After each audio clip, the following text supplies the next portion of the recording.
39 classes YouTube channel में सभी का हार्दिक स्वागत है, अभिनंदन है। नमस्कार साथियों। तो साथियों, इस वीडियो में हम बात करेंगे राजस्थान कर्मचारी चयन बोर्ड की तरफ से जो सीटी समान पात्रता परीक्षा है सीनियर सेकेंडरी लेवल की, जो 12वीं लेवल की सीटी 2024, तो वो परीक्षा है वो 22 अक्टूबर से शुरू होने जा रही है। तो उसके प्रवेश पत्र हैं जो विभाग की जो वेबसाइट है बोर्ड की, उस पर अपलोड किए जा चुके हैं।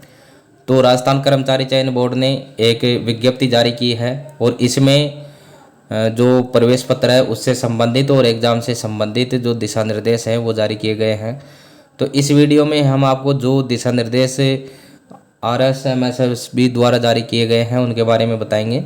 तो आप इस वीडियो के अंत तक बने रहें और साथ ही इस चैनल को लाइक और सब्सक्राइब अवश्य करें। तो देखिए मित्रों, राजस्थान कर्मचारी चयन बोर्ड के द्वारा समान पात्रता परीक्षा कॉमन एलिजिबिलिटी टेस्ट यानी CET सीनियर सेकेंडरी स्तर 2024 के लिए विस्तृत परीक्षा कार्यक्रम 27/9/2024 को प्रेस नोट द्वारा जारी किया गया है। तो उक्तानुसार परीक्षा का आयोजन इस प्रकार से किया जाएगा। तो परीक्षा कार्यक्रम है ऐसे रहेगा। तो इसमें देखिए दिनांक 22/10/2024 को मंगलवार के दिन 2 पारी में एग्ज़ाम होगी। प्रातः 9 बजे से 12 बजे तक फर्स्ट पारी और सेकंड पारी रहेगी 3 बजे से 6 बजे तक। तो इसमें प्रथम चरण और सेकंड चरण सेकंड पारी में 23 तारीख को बुधवार के दिन वही 9 बजे से 12 बजे तक तीसरा चरण और 3 बजे से 6 बजे तक चौथा चरण आयोजित किया जाएगा। उसके बाद में 24/10/2024 को 9 बजे से वही 12 बजे तक पाँचवा चरण और 3 बजे से 6 बजे तक छठा चरण, यानी 6 चरणों में इस परीक्षा का आयोजन किया जाएगा। तो बोर्ड द्वारा परीक्षार्थियों को अलग से ई प्रोविजनल प्रवेश पत्र प्रेषित नहीं किए जाएंगे और परीक्षा के ई प्रवेश पत्र अभ्यर्थी दिनांक 14/10/2024 को सायं 7 बजे से प्रोविजनल ई प्रवेश पत्र बोर्ड की वेबसाइट www.rsmssb.rajasthan.government.in से या फिर स्वयं के जो SSO ID है उससे आप डाउनलोड कर सकते हैं। तो प्रोविजनल ई प्रवेश पत्र recruitment.rajasthan.government.in से भी डाउनलोड कर सकते हैं। तो इसमें देखिए आपको ये जो स्टेप दे रखे हैं इन स्टेप का पालन करते हुए और जो आपका एडमिट कार्ड है वो आपको डाउनलोड कर लेना है। सबसे बढ़िया ये है कि आपकी जो SSO ID है वहाँ पर आप जाएंगे, वहाँ पर रिक्रूटमेंट पोर्टल पर आप जाएंगे और वहाँ पर जाने के बाद में जो माई रिक्रूटमेंट वहाँ पे खोलेंगे आप और उसमें गेट एडमिट कार्ड पे आप क्लिक करेंगे तो आपका एडमिट कार्ड है वो वहाँ से डाउनलोड हो जाएगा। अब परीक्षार्थियों हेतु सामान्य जो दिशा निर्देश है इस प्रकार से हैं। तो पहला है इसमें कि आवेदक ये सुनिश्चित कर लें कि विज्ञप्ति के अनुसार निर्धारित पात्रता और शैक्षणिक योग्यता वे रखते हैं। तीसरा इसमें जो आपकी यात्रा रहेगी उससे संबंधित है कि आप यात्रा करें तो बिल्कुल अंदर बैठ करके करें। चौथा है परीक्षार्थी परीक्षा केंद्र पर निर्धारित परीक्षा समय से 2 घंटे पूर्व अपनी उपस्थिति दें ताकि तलाशी उपरांत आप समय पर परीक्षा कक्ष में नियत स्थान पर बैठ सकें। परीक्षा प्रारंभ होने के नियत समय से 1 घंटे पूर्व तक ही परीक्षा केंद्र में प्रवेश की अनुमति होगी। ठीक है, 1 घंटे पूर्व परीक्षा केंद्र का प्रवेश द्वार बंद कर दिया जाएगा और इसके पश्चात किसी भी स्थिति में परीक्षार्थी को परीक्षा केंद्र में प्रवेश नहीं दिया जाएगा। इसलिए परीक्षार्थी समय का विशेष ध्यान रखें। तो जो अभ्यर्थी परीक्षा दे रहे हैं वो समय लेकर के चलें, क्योंकि आप दूर से एग्ज़ाम देने जाएंगे। ये तो है ही नहीं कि पड़ोस में है 500 मीटर की दूरी पे आप तुरंत टाइम वार चल दिए, क्योंकि आपको 100, 200, 500 किलोमीटर की दूरी तय करनी पड़ेगी। तो उस हिसाब से अपना समय लेकर के चलें। उसमें आप यदि जा रहे हैं तो आपके पास में अगर समय बच जाए तो कोई दिक्कत नहीं है, लेकिन समय घटना नहीं चाहिए। यदि समय घट गया तो आप परीक्षा से वंचित हो सकते हैं। तो 9 बजे से परीक्षा है आपका, 9 बजे से पेपर है, तो आपको 7 बजे वहाँ उपस्थित होना है और 8 बजे बाद में आपको उसमें एंट्री नहीं दी जाएगी फर्स्ट पारी में। सेकंड पारी की जो एग्ज़ाम है 3 बजे से है, तो यानी आपको 1 बजे सेंटर पे पहुंचना है। 2 बजे बाद में किसी को भी प्रवेश नहीं दिया जाएगा। तो 1 घंटे पहले प्रवेश बंद कर दिया जाएगा, 1 घंटे पहले तक ही प्रवेश दिए जाएंगे। अब इसके बाद में है अगला पॉइंट कि परीक्षा केंद्र पर अपना प्रोविजनल ई प्रवेश पत्र, एक मूल फोटोयुक्त पहचान पत्र, आधार कार्ड से पहचान सुनिश्चित की जाएगी। आधार कार्ड में जन्म तिथि का अंकन होना आवश्यक है। विशेष परिस्थिति में PAN card, passport, driving licence, मतदाता पहचान पत्र में से कोई एक मिलान किया जाएगा। तो आपको एक तो प्रोविजनल जो ई प्रवेश पत्र है वो लेकर के जाना है, एक फ़ोटो लेकर के जानी है, और एक जो फोटोयुक्त पहचान पत्र है वो लेकर के जाना है। जो आपको आधार कार्ड ही लेकर के जाना है, क्योंकि आधार कार्ड से ही आपके जो सत्यापन है वो किया जाएगा, जो पहचान है वो सुनिश्चित की जाएगी, और आधार कार्ड में आपकी जन्म तिथि है वो उसका अंकन होना आवश्यक है। और उपस्थिति पत्रक पर चिपकाने के लिए पासपोर्ट साइज का नवीनतम रंगीन फोटो जो बिल्कुल साफ सुथरा हो और 1 माह से अधिक पुराना नहीं हो। और नीले रंग की स्याही का एक पारदर्शी बॉल पेन साथ लेकर के आएँ। इसके अलावा कोई अन्य सामग्री परीक्षा केंद्र पर लेकर के आपको नहीं जानी है। यानी क्या क्या लेकर के जाना है, एक तो आपका प्रवेश पत्र हो गया, दूसरा आधार कार्ड हो गया, तीसरा फोटो हो गई, और चौथा आपका जो पारदर्शी पेन है वो हो गया। यानी 4 वस्तुएं ही आपको लेकर के जानी है।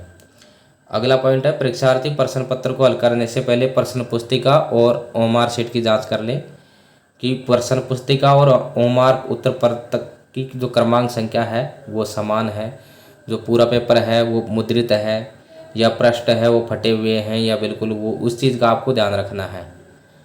परीक्षार्थी केवल नीले पेन का प्रयोग कर ओएमआर शीट की दूसरी प्रति कार्बन कॉपी पर प्रभाव डालने के लिए बबल सर्किल को गहरा डार्क करने के लिए उचित दबाव के साथ भरे, ताकि दूसरी प्रति भी स्पष्ट प्रभाव में आ सके। तो आपको जो गोले काले करने हैं वो बिल्कुल दबाव से करने हैं, क्योंकि नीचे एक और उसमें जो कार्बन कॉपी है चिपकी रहती है।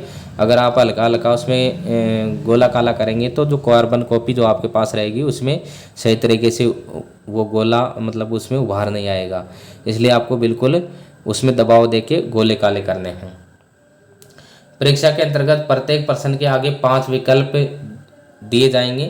पहले 4 विकल्प गोला ए, बी और सी, डी उपयुक्त उत्तर से संबंधित, और 5वां विकल्प गोला अनुत्तरित प्रश्न से संबंधित होगा। तो आपको 5 विकल्प दिए जाएंगे। ए, बी, सी, डी जो विकल्प है वो प्रश्न के उत्तर से संबंधित होंगे, और 5वां विकल्प है वो अनुत्तरित प्रश्न से रहेगा, यानी आप इसका उत्तर नहीं देना चाहते। अभ्यर्थी को ओएमआर उत्तर पत्रक पर संबंधित प्रश्न क्रमांक के लिए सही उत्तर निर्दिष्ट करने हेतु पहले 4 में से एक विकल्प नीले बॉल पेन से गहरा भरना होगा। यदि कोई अभ्यर्थी प्रश्न का उत्तर नहीं देना चाहता तो 5वां विकल्प ई को गहरा करना होगा। तो यदि कोई उत्तर नहीं देना चाहता है तो वो 5 विकल्प को काला कर सकता है, लेकिन इसमें नेगेटिव मार्किंग नहीं है। तो आपको प्रत्येक प्रश्न के क्वेश्चन इसमें देने हैं। जो ई वाला ऑप्शन है वो आपको नहीं भरना है बिल्कुल भी। यदि 5 विकल्प में से कोई भी विकल्प गोला नहीं किया तो उस प्रश्न के अंक का 1/3 काट लिया जाएगा। यदि आपने किसी प्रश्न को खाली छोड़ दिया, उसमें 1, 2, 3, 4, 5 जो ऑप्शन है, 5 में से एक भी नहीं भरा, तो आपका 1/3 अंक उसमें कटेंगे। 10% से अधिक प्रश्नों के किसी भी विकल्प गोले को अभ्यर्थी द्वारा गहरा नहीं किया गया तो उसे परीक्षा के लिए अयोग्य घोषित कर दिया जाएगा। और यदि आपने 10% से ज़्यादा गोले यदि खाली छोड़ दिए, उसमें कोई सा भी विकल्प नहीं भरा, तो आप परीक्षा के लिए अयोग्य घोषित कर दिए जाएंगे। प्रत्येक प्रश्न के लिए कोई एक विकल्प गोला भरा या नहीं, ये सुनिश्चित करने के लिए उम्मीदवार को 10 मिनट का अतिरिक्त समय दिया जाएगा। तो जैसे मान लो 3 बजे से और 5 बजे तक एग्ज़ाम है, तो आपको उसके लिए 15 मिनट का अलग 10 मिनट का अलग समय दिया जाएगा। अगला पॉइंट है इसके अंदर कि आपको परीक्षा के अंदर पर फोटो जो पहचान पत्र आधार के पर पहचान सुनिश्चित हो जाने और तलाशी जो ली जाएगी फेस रिकॉग्नाइजेशन, तो आपको बिल्कुल शांति बनाए रखनी है। फिर उसके बाद में परीक्षा केंद्र पर आपको किसी प्रकार की घड़ी पहनकर प्रवेश करने की अनुमति नहीं होगी, अतः घड़ी पहनकर नहीं आए। परीक्षार्थियों को परीक्षा केंद्र में अपने साथ नीले रंग का पारदर्शी बॉल पेन के अलावा किसी प्रकार का पेन, पानी की बोतल, purse, bag, geometry pencil box, plastic pouch, calculator, तख्ती, रबड़, पेड, गत्ता, pen drive, rubber, log table, इसके अंदर किताबें, नोटबुक, पर्चियाँ, whitener, mobile phone, bluetooth earphone, microphone और पेजर, अन्य किसी प्रकार का संचार उपकरण, स्लाइड रूल, किसी प्रकार का हथियार आदि परीक्षा केंद्र पर प्रवेश नहीं दिया जाएगा। और केंद्र पर इन्हें सुरक्षित रखने की व्यवस्था नहीं होने के कारण आप इन्हें केंद्र पर लेकर के नहीं आएंगे। तो यानी आपको 4 ही चीज़ लेकर के जानी है, उसके अलावा 5वीं चीज़ आपको लेकर के नहीं जानी है। ये पहले बता दिया कि एक तो आपको प्रवेश पत्र, दूसरा आधार कार्ड, तीसरा एक फ़ोटो पासपोर्ट साइज़ की, और चौथा एक नीले कलर का बॉल पेन। इसके अलावा कोई भी सामान आपको लेकर के नहीं जाना है। उसके बाद में जो श्रुति लेख के विशेष दिव्यांगजन हैं उनके लिए है, तो उनका अवलोकन आवश्यक रूप से पालना की जाए।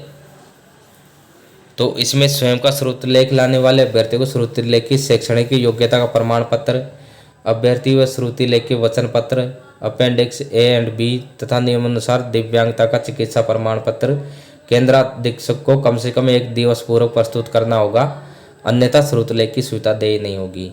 तो श्रुति लेख जो चाहिए उसको 1 दिन पहले ये बताना पड़ेगा सेंटर पे जा कर के।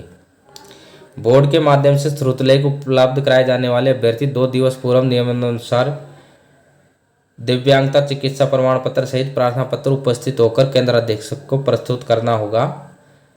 तो इसमें आपको 2 दिन पहले या 1 दिन पहले केंद्राधीक्षक से संपर्क करना होगा।